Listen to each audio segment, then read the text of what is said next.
Am I communicating now? The main research question. So, don't let me bore you with all these things. So, these are the determinants of data analysis and interpretation. What determines data analysis and interpretation? Number one, your paradigm. Your paradigm. So that is why, when I look, that is why I said methodology is like an engine to a car. When there is no engine in a car, can that car move? So when there is no methodology, there is no research. So I wanted to know the type of data you are going to collect or analyze by knowing your paradigm. Take for instance, if your paradigm is pragmatism, I'm sure you know that you are collecting two data, questionnaire and what? Interview.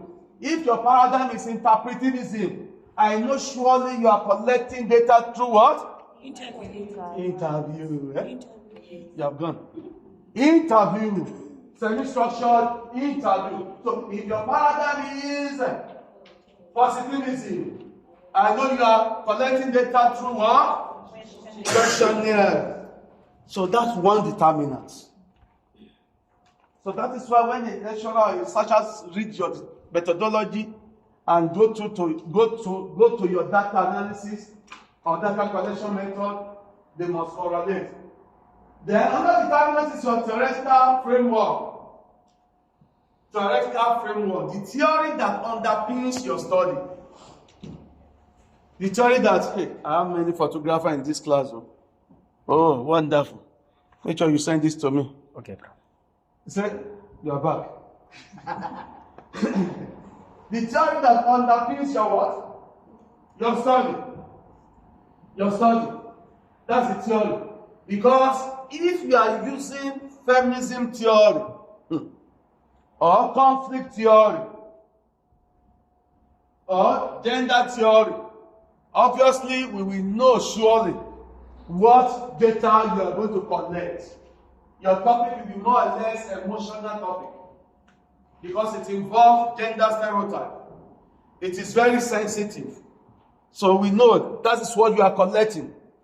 So you are very sensitive. Then another thing that determines is the respondent. The respondent. We call the respondent the participant. The participant determines your what? The data you are collecting. If she doesn't want to see me, I'm finished because I don't have data to collect because she's the only one who can give me the data. Are you getting what I'm saying? So I must do everything to please her. So then after collecting the data, I'm a fighter. But because of data, hey, I can buy lunch for her. Because the quality of a data is determined by the respondent. Determined by what?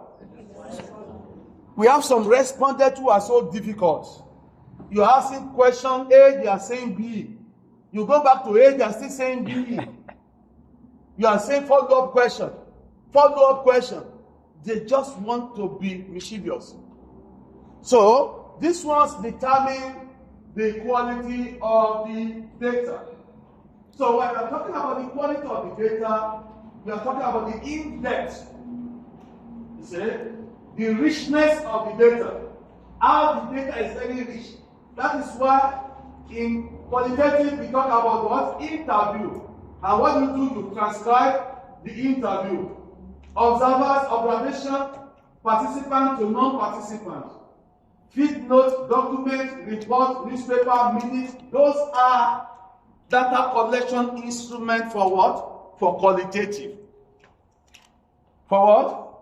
For qualitative. For qualitative. For qualitative.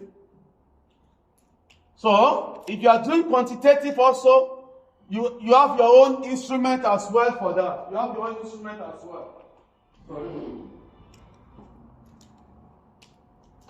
In quantitative,